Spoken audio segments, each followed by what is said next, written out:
90 రోజుల కోర్సు పూర్తి చేస్తే చాలు 100% ప్లేస్మెంట్ సపోర్ట్ తో సాఫ్ట్వేర్ జాబ్ మీ సొంతం. వెంటనే కోడ్ జ్ఞాన్ డెస్టినేషన్ ని సంప్రదించండి. నమస్తే, welcome back to Suman TV. ప్రస్తుతం మనతో పాటు ఉన్నారు పబ్లిక్ స్పీకర్, ఫ్యామిలీ కౌన్సిలర్ రజనీరామ గారు. మేడంతో మాట్లాడదాం. నమస్తే మ్యామ్. నమస్తే నవీన. మ్యామ్, ఈ రోజులో చూసుకుంటే 60 years 70 years 80 years పైన పడిన వాళ్ళు, అంటే పిల్లలంతా సెటిల్ అయిపోయారు, వాళ్ళకి ఇంకా మనవాళ్ళు మనవరాళ్ళు అందరూ కూడా ఒక స్టేజ్ లో ఒక దగ్గర ఉంటున్నారు. వీళ్ళు కొంచెం ఎలోన్ అయిపోతున్నారు ఆ ఏజ్ లో. అంటే వీళ్ళ దగ్గర ఎవరు ఉండరు కదా, వాళ్ళ ఉద్యోగాలు, పిల్లలు, స్కూళ్ళు, చదువులు అవన్నీ కూడా వీళ్ళు రమ్మంటే మా దగ్గర ఉండండి అంటారు, కానీ వాళ్ళు వచ్చి వీళ్ళ దగ్గర ఉండరు. కానీ వీళ్ళకి ఎంత మంది ఉన్నా కూడా భర్తకి భార్య, భార్యకి భర్త తోడు అనేది ఖచ్చితంగా అవసరం. ఎంత మంది ఉన్నా, పిల్లలు ఉన్నా, మనవలు ఉన్నా, చుట్టాలు ఉన్నా కూడా. ఎందుకంటే కొన్ని ఉంటాయి పర్సనల్ గా కూడా, అది ఎలా అన్నా తీసుకోవచ్చు మనం, వాళ్ళ అవసరమే అనుకోవచ్చు, అది రొమాన్సే అనుకోవచ్చు, ఏది అనుకున్నారు. కానీ ఇప్పుడు కొంతమంది ఏంటంటే ఆ వయసులో కూడా మాకు తోడు కావాలి ఖచ్చితంగా, మా ఆవిడ లాంటి అమ్మాయి నాకు కావాలి. అమ్మాయి అంటే ఇక్కడ మన అమ్మాయి అనుకోవడానికి ఏం లేదు, అలాంటి మా ఆవిడ లాంటి ప్రేమగా చూపించే అమ్మాయి నాకు కావాలంటే వాళ్ళకి మేము ఆస్తిపాస్తులు ఉన్నాయి రాసిస్తామని కూడా ముందుకు వస్తున్నారు కొంతమంది. 60s లో ఉన్న వాళ్ళు, 70s లో ఉన్న వాళ్ళు కూడా. అంటే ఒక్కసారి వాళ్ళ గురించి మాట్లాడుకుందామండి. చాలా మంది బయట విమర్శ ఏంటంటే వీళ్ళకి ఇప్పుడు తోడేంటి, అవసరమా ఈ వయసులో అని కన్న బిడ్డలే అంటున్నారు వాళ్ళని. మరి అలాంటి వాళ్ళకి ఏం చెప్తారు మీరు? వీళ్ళ గురించి ఒకసారి మాట్లాడు. ఇందులో నాకు 2 sides నేను చెప్తానండి. ఫస్ట్ చూసుకుంటే, ఎప్పుడైతే పార్ట్నర్ చనిపోతారో అప్పుడు ముఖ్యంగా ఆడవాళ్ళు, భార్యలు చనిపోతే మగవాళ్ళు జీవించడం 1 గంట కష్టం అవుతుంది. ఇంకా సంవత్సరాలు గడపాలంటే వాళ్ళకి ఇంకా వేరే నరకం అనేది ఉండదు. ఎందుకనంటే ఇప్పుడు ప్రెజెంట్ జనరేషన్ కాదు, ఎఫెక్ట్ లేదు దీనికి. పాతకాలం చూసుకుంటే వాళ్ళు ఒక 40 సంవత్సరాలు, 50 సంవత్సరాలు, 60 సంవత్సరాలు కాపురాలు చేసిన వాళ్ళు ఉంటారు. చిన్న వయసులో పెళ్ళిళ్ళు అవుతాయి వాళ్ళకి. అబ్బాయిలకు కూడా ఆ రోజుల్లో 16కి 17కి పెళ్ళిళ్ళు అయ్యేవి. సో చూసుకుంటే వాళ్ళకి అన్ని సంవత్సరాల వైవాహిక జీవితం అనుభవాలు ఉంటాయి వాళ్ళకి. అన్ని సంవత్సరాలు కలిసి ఉన్న తర్వాత, ఇందులో మళ్ళీ నేను ఇంకొక పక్కకి తీసి ఇంకొక పాయింట్ చెప్తా. ఈ భర్తలు ఆ భార్యలను ఎలా చూశారనేది మనకి పక్కన పెట్టాల్సిందే. ఎందుకనంటే వాళ్ళు సంతోషమే పెట్టారా, దుఃఖమే పెట్టారా, ఏడిపించారా, కొట్టారా అని మనకు తెలీదు. అలాంటి వాళ్ళు లేరండి, ఉన్నారు కదా. అయితే ఒకవేళ అలా బాధలు పెట్టిన హస్బెండ్స్ ఉన్నా కూడా ఆ భార్యలు వాళ్ళకి ఎన్ని సేవలు చేసి ఉంటారు. స్టిల్ మా జనరేషన్ వరకు మేము కూడా అన్నీ అందిస్తూనే ఉంటాం ఈ రోజుకి కూడా. ఇవాళ ఇక్కడ కుర్చీలో కూర్చొని మాట్లాడుతున్నాను కదా అని ఎవరు అనుకోవటానికి లేదు. ఇంటి దగ్గర A to Z నేనే చేస్తాను, తీసుకెళ్ళి అందిస్తాను. ఏ మూల ఉన్నా, ఎక్కడున్నా, కాలు నొప్పి పెట్టనివ్వండి, చేయి నొప్పి పెట్టనివ్వండి, ఇంట్లో మేడ్ రాకపోనివ్వండి, ఏదైనా సరే. అలా వాళ్ళు వచ్చి ఒకవేళ తీసుకోవచ్చు కదా అంటే వచ్చి తీసుకున్నా కూడా నాకు తృప్తి అనిపించదు. ఎందుకంటే ఇక్కడ ఈ సబ్ కాన్షియస్ మైండ్ లో ఉండిపోయింది. చెయ్యి ఆటోమేటిక్ గా, కాలు ఆటోమేటిక్ గా వెళ్ళిపోతుంది. ఒకవేళ వాళ్ళు వచ్చి తీసుకున్నా మనకేంటి అసంతృప్తి, వెల్తిగా అనిపిస్తుంది. అంటే వాళ్ళు మనతో ఎలా అన్నా ఉండనివ్వండి, మంచివాళ్ళు అవనివ్వండి, మనల్ని బాధించే వాళ్ళు అవనివ్వండి, ఈ పని అనేది గత ఇన్ని సంవత్సరాల నుంచి అలవాటు అయిపోయింది కాబట్టి వెళ్తూనే ఉంటాం, చేస్తూనే ఉంటాం, వాళ్ళు ఎలాంటి వాళ్ళైనా కానివ్వండి. సో వాళ్ళేంటి, ఇంత సేవలు చేస్తున్నా సరే ప్రేమించే భర్త ప్రేమించాడు, తిట్టే భర్త తిట్టాడు, తిడుతూనే ఉన్నాడు చనిపోయేదాకా. మరి ఇంకా కొంతమంది 80 ఏళ్ళు వచ్చిన భార్యలను కొట్టేవాళ్ళు ఉన్నారు. కొట్టారు, నాకు తెలిసి ఇప్పుడుకున్నారు, ఇంకా మరి కొడుతున్నారు. 80 ఏళ్ళు నీకు వస్తే భార్యకి కూడా 5-6 ఏళ్ళు 4 ఏళ్ళు తేడాతో ఆవిడకి అంతే వయసు కదా. మరి ఆవిడ దెబ్బలు తినే వయసా? నీకు కాళ్ళు చేతులు ఇట్లా ఊగుతున్నా సరే నువ్వు కొట్టగలుగుతావు, ఎలాగోలా దెబ్బ వేస్తావు. ఆ దెబ్బ తినే ఓపిక ఆవిడకుందా? మరి ఆ రోజుల్లో వాళ్ళు ప్రేమించినా, ముద్దు పెట్టుకున్నా, విసురుగొట్టినా అలా అన్నేళ్ళు కాపురం చేసుకుంటూ వచ్చారు కాబట్టి, కష్ట సుఖాలు ఏమన్నా వచ్చినా సరే ఇష్టానో కష్టానో మాట్లాడుకున్నారు కాబట్టి. ఎందుకనంటే కొంతమంది భర్తలు షేర్ చేసుకోరు భార్యలతో, సింగిల్ నిర్ణయాలే ఉంటాయి, ఏం చెప్పరు. వాళ్ళు నిర్ణయించిందే ఇంట్లో జరగాలి. ఫలానా సంబంధం తీసుకొచ్చాను, అబ్బాయికైనా అమ్మాయికైనా చేయాల్సిందే అంటే పిల్లలు ఏడుస్తారమ్మా, నువ్వు చెప్పమ్మా నాన్నకి, నాకు ఇష్టం లేదంటే కూడా ఆవిడ రికమెండేషన్ అక్కడ పనిచేయని కుటుంబాలు చాలా ఉన్నాయండి. ఆయన మాట చెల్లాలి, ఆ సంబంధం చేయాల్సిందే, చచ్చినట్టు నోరు మూసుకుని కాపురాలు చేయాల్సిందే. ఇప్పుడులాగా అప్పుడు విడాకులు లేవుగా, ఒక 40 సంవత్సరాల క్రితం. మరి ఆ రోజుల్లో ఆ పెళ్ళిళ్ళు చేస్తే చచ్చినట్టు పడి ఉండాల్సిందే, అని ఇంక్లూడింగ్ మాలాంటి వాళ్ళం కూడా. కాబట్టి చెప్పిన సంబంధాలు చూసుకుని చేసుకోవాల్సిందే. అంటే అలాంటి భర్తలు కూడా ఉన్నారు. మళ్ళీ ఏమో మన అబ్బాయికి ఏ సంబంధం చేద్దాము, ఇది బాగుంటుందంటావా, అమ్మాయికి నీ లక్షణాలు ఉంటే బాగుంటాయి కదా అని సంప్రదించిన భర్తలు కూడా ఆ రోజులు ఉన్నారు.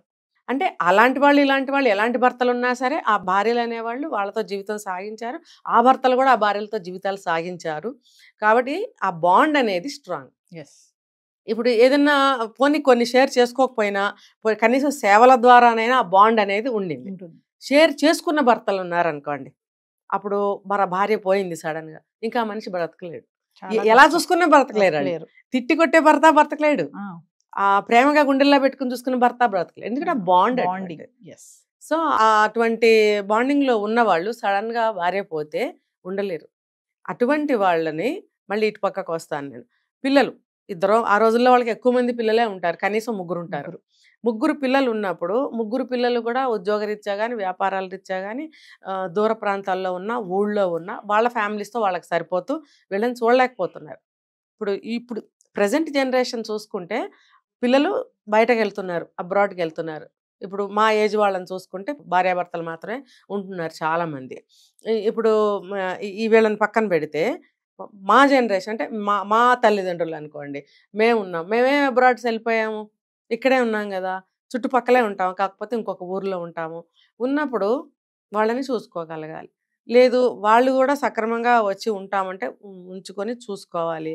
ఒకే ఊర్లో ఉంటుంటే కనుక అందరూ కలిసి ఒక చోట ఉండే ప్రయత్నం చేయాలి. అందరంటే ఎవరు, ఆ సింగిల్ పర్సనే కదా, ఆ ప్రయత్నం చేయాలి. వీళ్ళకి ఏంటంటే అప్పటి వరకు పిల్లలు, పెళ్లిగాని పిల్లలు అనుకోండి, పెళ్లిగాని పిల్లలు, భార్య, వచ్చేపోయే చుట్టాలు, అందరూ కళకళలాడుతూ ఉంటుంది ఇల్లు. ఒక్కసారిగా పిల్లలు పెళ్ళిళ్ళే వెళ్ళిపోయారు, మనవాళ్ళు మనవరాళ్ళు చదువులకు వచ్చి పెద్దవాళ్ళు అయిపోయారు, నా భార్య ఇప్పుడు చనిపోయింది, నా వయసు ఏమో 70 లేకపోతే 65 లేకపోతే 80. ఈ వయసులో ఆ వ్యక్తికి ఎంత పిచ్చెక్కినట్టు ఉంటుంది అనమాట. అందరూ కావాలనిపిస్తుంది. అంటే తన మెంటాలిటీ ఎటువంటిదైనా సరే, అంటే నేను 2 వైపులు చెప్తున్నా చూడండి, అతను చెడ్డవాడు అవనివ్వండి, మంచివాడు అవనివ్వండి, అటువంటి వాతావరణంలో నుంచి వచ్చిన వ్యక్తి కాబట్టి ఒంటరిగా అనేది ఉంటుంది. పెద్ద ఇల్లు ఉంటుంది, ఆస్తిపాస్తులు ఉంటాయి, పొలం పుట్రా ఉంటుంది, ఆ పొలం కూడా చేయలేని పరిస్థితి, కౌలుకి ఇస్తారు, ఆ కౌలు వాళ్ళు కూడా సరిగ్గా చెయ్యరు, బీడు పట్టిపోయి వదిలేసుకున్న పొలాలు ఉంటాయి, అలాంటి ఆస్తిపాస్తులు కూడా ఉంటాయి. వీళ్ళకి ఎన్ని ఉన్నా సరే చూసేవాళ్ళు ఉండరు. అప్పుడు వీళ్ళు ఒక తోడు కోసం ఇలా అడుగుతూ ఉంటారనమాట. అడిగినప్పుడు ఆలోచించాలి పిల్లలు కూడా, మేము చూసుకోవాలి అని. నేను ఇంకొకటి చెప్తా ఇక్కడ, వాళ్ళు ఎంత చూసుకున్నా, ఏజ్ అయిపోయింది కదా, వాళ్ళు ఎంత చూసుకున్నా కోడలు టైంకి అన్ని చూసి పెడుతుంది, తండ్రిలాగా చూసుకుంటుంది, కొడుకు కూడా బాగా చూసుకుంటాడు, మనవాళ్ళు మనవరాళ్ళు అందరూ తిరుగుతూ తాతయ్య అని పలకరిస్తూ ఓకే. కానీ రోజు గడిచిపోతుంది, తనదైనటువంటి ఒక టైం వస్తుంది సాయంత్రం అయ్యేటప్పటికి, అందరూ ఎవరి పక్షులు గూళ్ళకి వెళ్ళిపోయినట్టు వాళ్ళ పనుల్లో నిమగ్నం అయిపోతారు, భోజనాలు అయిపోతాయి, ఎవరి రూమ్లో కళ్ళు వెళ్ళిపోతారు, చదువుకున్న వాళ్ళు చదువుకుంటారు, నిద్రపోయే వాళ్ళు నిద్రపోతారు. మళ్ళీ ఈయనకి తనదైనటువంటి ఒంటరి సమయం వస్తుంది. అప్పుడు ఈయనకేమనిపిస్తుంది, గతంలో పొద్దుటి నుంచి రాత్రి వరకు జరిగిన విషయాలన్నీ ఒక మంచి భర్త అయితే షేర్ చేసుకుని ఉన్నాడు కదా, లేదు బాధ పెట్టిన భర్త అనుకోండి, అతనికి ఆవిడ అందిస్తూ సేవలు చేస్తూ ఏదో పాల గ్లాస్ ఇవ్వటం అలవాటు ఆ రోజుల్లో వాళ్ళకి, కాస్త బాగా నిద్ర పడుతుంది అని చెప్పి ఒక గ్లాస్ పాలు తెచ్చి ఇవ్వడము, మందులు వేసుకున్నారా అని అడగటం అనేది ఈ ఒంటరి సమయంలో జరిగే కార్యక్రమాలు, మంచి భర్తకైనా చెడ్డ భర్తకైనా. ఇప్పుడు అవన్నీ మిస్సింగ్ కదా, ఇవన్నీ ఎవరు చేయాలి? సరే అవి కూడా కొడుకు కోడలు మందులు పాలు నీళ్లు తెచ్చిస్తారు, కానీ పొద్దున్న నుంచి సాయంత్రం వరకు జరిగిన విషయాలు పంచుకోవాలంటే ఏ భార్య వస్తుంది? ఎవరు? కోడలు వచ్చి కూర్చుంటుందా, కొడుకు వచ్చి కూర్చుంటాడా, చదువుకునే మనవాళ్ళు వచ్చి కూర్చుంటారా? ఎవరు వచ్చి కూర్చోరు. అప్పుడు కావాలనిపిస్తుంది ఒక తోడు. అరే నాకు మనసు పంచుకునే ఒక వ్యక్తి కావాలి, దాన్నే ఏమంటారంటే తోడు అంటారు. మగవాడికేమో తోడు అంటారు, ఆడదానికేమో నీడ అంటారు. తోడు నీడ, తోడు అనేది ఇద్దరికీ అవసరమే, ఆడదానికి ఇంకా నీడ కూడా అవసరమే. కాబట్టి ఈ అవసరం కోసం పెళ్ళి అనేది అడుగుతున్నారు వీళ్ళు. ఊరికే వచ్చేసి ఒక ఆవిడని ఇంట్లో పెట్టుకుంటే తప్పు కదా అది.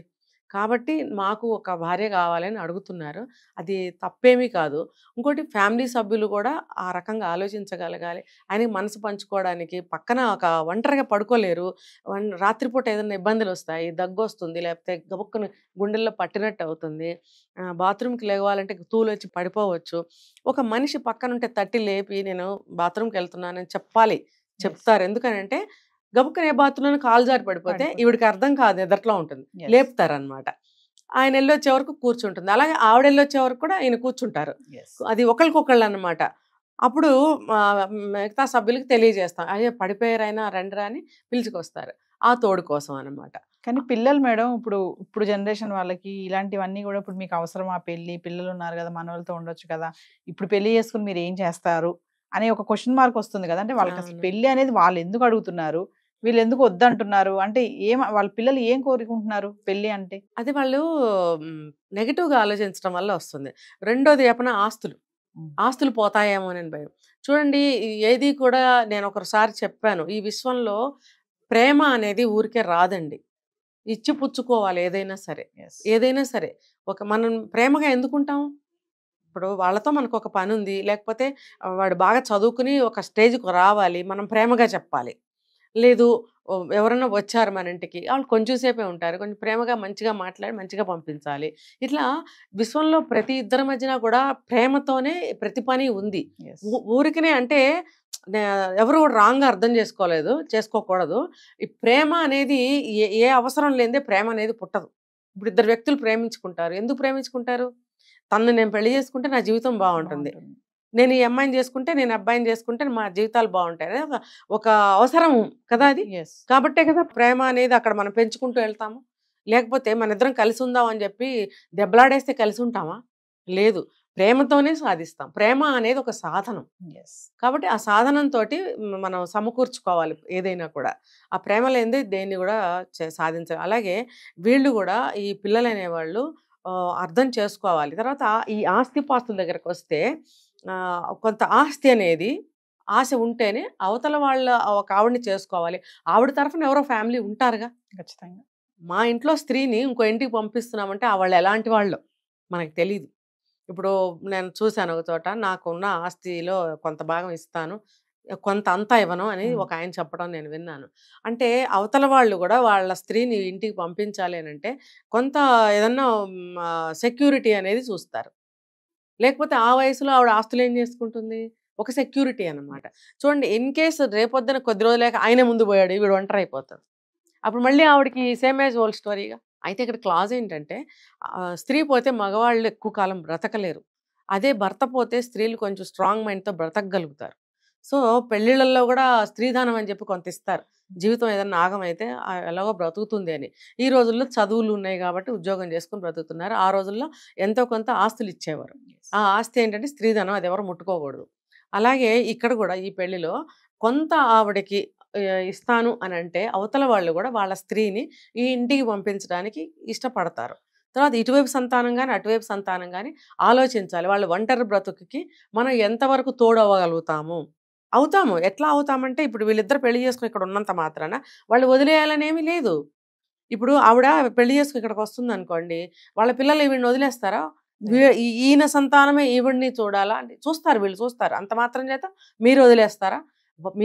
ఈవిడ సంతానము ఈవిడిని చూసుకోవాలి, ఆయన సంతానము ఈయన చూసుకోవాలి. వీలైతే ఇద్దరు సంతానాలు కలిపి వీళ్ళిద్దరిని తల్లిదండ్రుల్లాగా చూసుకోగలిగిన రోజు వచ్చినప్పుడు ఈ పెళ్లిళ్ళకి స్వాగతం. Thank you ma'am.